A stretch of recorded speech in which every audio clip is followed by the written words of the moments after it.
രാത്രിക്കും പകരം ഏത് സമയത്തും വിളിക്കാൻ പറ്റുന്ന ഒരു മനുഷ്യൻ, അങ്ങനത്തെ ഒരു ബിസിനസ്സുകാരുണ്ടോ ലോകത്ത്? ഈ കേരളത്തിലുണ്ടോ? അത് അദ്ദേഹത്തിന്റെ സുഹൃത്തുക്കളാണ്. നമുക്ക് ഒരു പ്രതികരണമുണ്ട്, അതിനുശേഷം അതിന് ഞാൻ വിശദീകരിക്കാം. കുട്ടികളെ ഡോക്ടർ കാർഡിയോളജിക്ക് വേണ്ടി ഇതിനു വേണ്ടി എഴുതി വെച്ച റിപ്പോർട്ട് അടക്കം കൊണ്ടുപോയെന്നാണ് ഡോക്ടറിനോട് പറഞ്ഞത്. എന്തിനാ ഇയാളെ പൊറുക്കി കൊണ്ടാവേണ്ട ആവശ്യം എന്താ? ഇതൊന്നും അനുവദിച്ചു കൊടുക്കാൻ പറ്റില്ല കേട്ടോ, ഒരു നിലയ്ക്ക് അനുവദിച്ചു കൊടുക്കാൻ പറ്റില്ല. കോടതി ആയിക്കോട്ടെ, മനുഷ്യന്റെ ബുദ്ധിമുട്ടുണ്ടാവില്ലേ? എന്താ മനുഷ്യൻ എന്തെങ്കിലും സംഭവിച്ചാൽ ഞാൻ ആരും സമ്മാനം പറയും? ജുഡീഷ്യൽ സമ്മാനം പറയോ? ഇതൊരു വലിയൊരു പ്രസ്ഥാനത്തിന്റെ അധിപനല്ലേ? സാധാരണക്കാരനാണ് അയാള്? നമ്മൾ നിങ്ങളമാര് സാധാരണക്കാരനാണോ? അയാളൊരു പ്രസ്ഥാനത്തിന്റെ അധിപനാണ്, സാധാരണക്കാരനല്ല അയാള്. അതായത് ലക്ഷക്കണക്കിന് ആൾക്കാർക്ക് ശമ്പളം കൊടുക്കുന്ന, ലക്ഷക്കണക്കിന് ആൾക്കാരെ ചേർത്ത് വിളിക്കുന്ന, ഒരു ദിവസം കൈക്കൂമ്പിളിൽ കൊണ്ടുനടക്കുന്ന ഒരു മനുഷ്യനാണ് അയാൾ.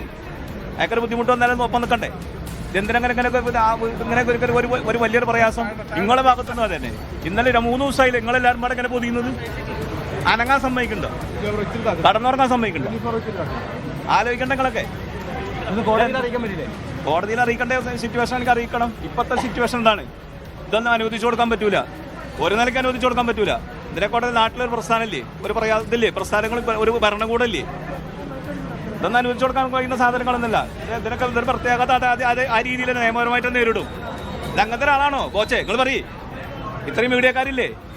ഒരു നോട്ടീസ് 7 കൊല്ലത്തിന് ശിക്ഷ കിട്ടുന്ന ഒരു സാധനം, അതിന്റെ താഴേക്ക് പിന്നെ ശിക്ഷ കിട്ടുന്ന ഒരു സാധനം നോട്ടീസ് കൊടുത്താൽ 35 നോട്ടീസ് കൊടുത്താൽ ഹാജരാവേണ്ട ഒരു മനുഷ്യൻ, ഇയാൾ എന്തിനാ പെറുക്കിക്കൊണ്ടിരുന്നത്? ഈ റൂമിൽ അടച്ചിട്ട് ക്യാമറ അങ്ങോട്ട്. അതായത് ഞാൻ സ്നേഹ ഒരിക്കൽ കൂടി പറയാം. അതായത് ബോബി ചെമ്മണ്ണൂരിനെ ഈ വഴിയിലൂടെയാണ് വാഹനത്തിൽ കൊണ്ടുവരുന്നത്. അതിനുശേഷം നമ്മൾ ഈ കാണുന്ന അത്യാഹിത വിഭാഗത്തിലേക്ക് വരുന്നു. ഇതാണ് ഇവിടുത്തെ പ്രധാന വഴി എന്ന് പറയുന്നത്. ഇതുവഴി ബോബി ചെമ്മണ്ണൂരിനെ പോലീസ് അകത്തിട്ട് കയറ്റുന്നു. അത്യാഹിത വിഭാഗം റെഡ് ഏരിയ എന്ന് എഴുതിയേക്കുന്ന ആ പ്രദേശത്താണ്, അവിടെയാണ് ബോബി ചെമ്മണ്ണൂരിനെ വൈദ്യ പരിശോധനയ്ക്ക് ആദ്യമായി കയറ്റിക്കൊണ്ട് പോകുന്നത്. ഏകദേശം ഒരു 20 മിനിറ്റോളം അവിടെ പരിശോധന നടത്തുന്നു. അതിനുശേഷം പുറത്തേക്ക് ഇറക്കുന്നു. പിന്നീട് എനിക്ക് വലത്തുവശത്ത് കാണുന്ന ഈ മുറിയിലേക്ക് ഇങ്ങോട്ട് മാറ്റുകയാണ് ചെയ്തത്. അപ്പോൾ അവിടെയാണ് നമ്മൾ വെയിറ്റ് ചെയ്ത് നിൽക്കുന്നത്. പരിശോധനകൾ പൂർത്തിയായെന്ന് വിചാരിച്ച് നമ്മൾ വെയിറ്റ് ചെയ്ത് നിൽക്കുന്നത്. ഇനി ഇതിൻ്റെ തൊട്ട് ചേർന്ന്, അതായത് പ്രധാന ഗേറ്റിനോട് തൊട്ട് ചേർന്ന് ഈ വഴി, അതായത് അവർ പറയുന്നത് ഇത് ഈ ഡോറ് അകത്തുനിന്ന് ലോക്ക് ചെയ്തിരിക്കുകയായിരുന്നു. വളരെ പെട്ടെന്ന് അവിടെ മാധ്യമപ്രവർത്തകർ നിൽക്കുന്നു, ഇവിടെ ആളുകൾ കാത്തു നിൽക്കുന്നു. വളരെ പെട്ടെന്ന് പോലീസ് ഈ ഡോറ് തുറന്ന് ബോബി ചെമ്മണ്ണൂരിനെ പുറത്തോട്ട് ഇറക്കുന്നു. അപ്പോഴാണ് ബോബി ചെമ്മണ്ണൂരിൻ്റെ സുഹൃത്തുക്കൾ ഉൾപ്പെടെ ഇവിടെ കാത്തു നിൽക്കുകയായിരുന്നു. വാഹനം ഇങ്ങോട്ട് അടുപ്പിച്ചിടുകയും ചെയ്യുന്നു. ഇതൊരു ഇരുട്ട് മുറിയായിരുന്നു എന്നും ഇതിനുള്ളിൽ ബോബി ചെമ്മണ്ണൂരിനെ കയറ്റിയതിന് ശേഷം ഇവരെ സുഹൃത്തുക്കളെ പോലും ഒപ്പമുണ്ടായിരുന്ന ആളുകളെ പോലും അറിയിക്കാതെ വളരെ വേഗത്തിൽ ബോബി ചെമ്മണ്ണൂരിനെ ഇവിടുന്ന് കയറ്റിക്കൊണ്ട് പോവുകയാണെന്നാണ് പറയുന്നത്. നേരത്തെ നമ്മളോട് സംസാരിച്ച ആൾ അദ്ദേഹത്തിൻ്റെ സുഹൃത്തും ഒരു അഭിഭാഷകനും കൂടിയാണ്. അദ്ദേഹത്തിൻ്റെ കേസ് വാദിക്കുന്ന അഭിഭാഷകനല്ല, ഒരു സുഹൃത്താണ്, അഭിഭാഷകൻ കൂടിയാണ്. അദ്ദേഹം പറയുന്നൊരു കാര്യം എന്ന് പറയുന്നത്, അതിന് തൊട്ട് മുന്നേ ഡോക്ടർമാരുമായി അകത്ത് കയറി സംസാരിച്ചിരുന്നു. അപ്പോൾ ഡോക്ടർമാർ പറഞ്ഞത് പ്രാഥമികമായി പരിശോധനകൾ നടത്തിയിട്ടുണ്ട്, ചില പ്രശ്നങ്ങളുണ്ട്, അപ്പോൾ വിദഗ്ധമായ പരിശോധനകൾക്ക് വേണമെങ്കിൽ നമുക്ക് നോക്കാം എന്ന് പറഞ്ഞ് നിൽക്കുന്ന സമയത്ത് അദ്ദേഹം പുറത്തോട്ട് ഇറങ്ങുന്നതിനിടെയാണ് വളരെ വേഗത്തിൽ ഈ പരിശോധനകൾ പൂർത്തിയാക്കിയെന്ന് പറഞ്ഞുകൊണ്ട് പോലീസ് ബോബി ചെമ്മണ്ണൂരിനെ ഈ മുറിയിൽ നിന്ന്, ഈ ഇരുട്ട് ഉണ്ടായിരുന്ന ഈ മുറിയിൽ നിന്ന് പുറത്തേക്ക് വന്നത്. അവർ പറയുന്ന ഒരു കാര്യം ശരിയാണ്. ഇത് ഇരുട്ട് അന്നേരം ലൈറ്റ് ഇട്ടുണ്ടായിരുന്നുള്ളത് വളരെ ശരിയാണ്. കാരണം നമ്മൾ ഉൾപ്പെടെ അവിടെ കാത്തു നിൽക്കുന്ന സമയത്ത് ഈ മൂലയിലാണ് നമ്മൾ നിൽക്കുകയും ചെയ്യുന്നത്. ഇതുവഴി പെട്ടെന്ന് കയറ്റിക്കൊണ്ട് പോവുകയാണ് ചെയ്തത്. ഈ കയറ്റിക്കൊണ്ട് പോകാൻ തുടങ്ങുന്ന സമയത്ത് പെട്ടെന്ന് ഇവിടെ നിന്ന് ബോബി ചെമ്മണ്ണൂരിൻ്റെ സുഹൃത്തുക്കളായിട്ടുള്ള ആളുകൾ വാഹനം തടയുന്നു.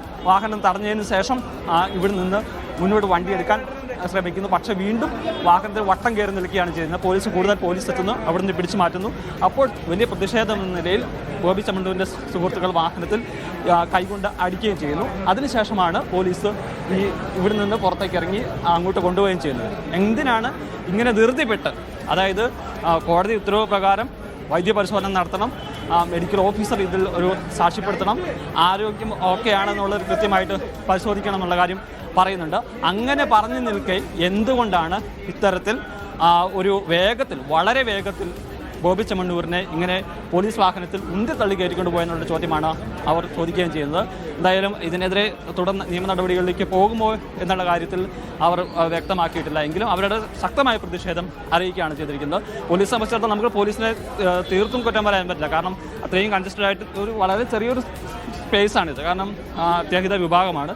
നമ്മൾ വന്ന സമയം മുതൽ തന്നെ നിരവധി വാഹനങ്ങളിൽ രോഗികളെ ഇങ്ങോട്ട് കൊണ്ടുവരുന്നുണ്ട്. അവർക്ക് ആ റോഡ് അതുവഴി ഇറക്കിക്കൊണ്ടുവന്നുള്ള ഒരു ബുദ്ധിമുട്ട് നമുക്ക് മനസ്സിലാവുന്നതാണ്. പക്ഷേ ഇതിനുള്ളിലോട്ട് കയറ്റുകയും പരിശോധനകൾ പൂർത്തിയാക്കിയില്ല എന്നുള്ളതാണ് അവർ പറയുന്നത്. കാരണം അത് ഡോക്ടർമാർ പറയേണ്ടതുണ്ട്. ഡോക്ടർമാർ സ്വാഭാവികമായും പരിശോധന പൂർത്തിയാക്കാത്ത സാഹചര്യത്തിൽ ഇവിടുന്ന് കൊണ്ടുപോകില്ല എന്നുള്ള കാര്യത്തിൽ ഉറപ്പാണ്. പക്ഷേ അവരുടെ ആരോപണം പറയുന്നത് പ്രാഥമികമായി പരിശോധനകൾ നടത്തിയിട്ടുണ്ട്, പക്ഷേ അതിനുശേഷം കൂടുതൽ പരിശോധനകളിലേക്ക് മാറ്റാമെന്ന് പറഞ്ഞ് ഒരു റൂമിലേക്ക് മാറ്റുന്നു. ഇരുട്ടുമുറിയായിരുന്നു. ഈ മുറി വെളിച്ചമുണ്ടായിരുന്നില്ല എന്നുള്ളത് നമ്മൾ കണ്ടതാണ്. കാരണം ഇവിടെ നിന്ന് നോക്കിക്കഴിഞ്ഞാൽ നമുക്ക്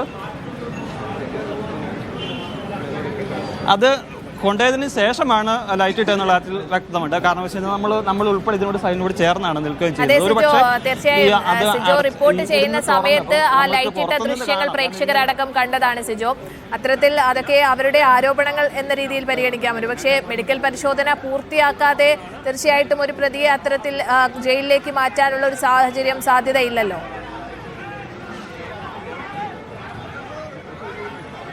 ഒരു സാധ്യതയുമില്ല. കാരണം ഡോക്ടർമാരുടെ കയ്യിൽ നിന്ന് കൃത്യമായ സർട്ടിഫിക്കറ്റുകൾ കിട്ടിയതിന് ശേഷം മാത്രമാണ് പോലീസ് കൊണ്ടുപോകുന്നുള്ള കാര്യത്തിൽ യാതൊരു സംശയമില്ല. പക്ഷേ കൂടെ ഉണ്ടായിരുന്ന സുഹൃത്തുക്കൾ പറയുന്നത് കൂടുതൽ പരിശോധനകൾ വേണമെന്നാണ് അവരോട് പറഞ്ഞതെന്നാണ് പറയുന്നത്. പക്ഷേ നമുക്ക് മനസ്സിലാവുന്ന ഒരു കാര്യം അനുസരിച്ച് സ്വാഭാവികമായും കൃത്യമായി പരിശോധനകൾ പൂർത്തിയാക്കി അതിൻ്റെ സർട്ടിഫിക്കറ്റ് വാങ്ങിയതിന് ശേഷം മാത്രമേ പോകാൻ പറ്റുള്ളൂ. പക്ഷേ അവർ പറയുന്ന ഒരു കാര്യം വെച്ച് കഴിഞ്ഞാൽ ഇങ്ങനെ പരിശോധനകൾ പൂർത്തിയാക്കിയതിന് ശേഷം ഈ മുറിയിൽ അന്ന് ആ സമയത്ത് ലൈറ്റ് ഉണ്ടായിരുന്നുള്ളത് വളരെ വ്യക്തമാണ്. അത് ബോധപൂർവ്വം ലൈറ്റ് ഇടാത്തതായിരിക്കണം. കാരണം നമുക്കിവിടെ നിന്നാൽ കാണാം. കാരണം ബോബി ചെമ്മണ്ണൂർ ഒരു സ്ഥിരം ഡ്രസ് കോഡാണ് ധരിക്കുന്നത് എന്നുള്ളത് കൊണ്ട് നമുക്ക് ഇതിന് പുറത്ത് നിന്നാൽ തന്നെ കാണാൻ പറ്റും. കാരണം ബോബി ചെമ്മണ്ണൂരാണ് അവിടെ നിൽക്കുന്നത്, കൂടുതൽ പോലീസുകാരാണെന്നുള്ളത്. അത് പക്ഷേ മാധ്യമങ്ങളിൽ ഇത് കാണാതിരിക്കാൻ വേണ്ടിയായിരിക്കാം അവർ ലൈറ്റ് ഓഫ് ചെയ്തിരുന്ന സ്ഥലത്തിലേക്ക് കൊണ്ടുവരികയും അതുവഴി ഇങ്ങോട്ട് കടത്തുകയും ചെയ്തത്.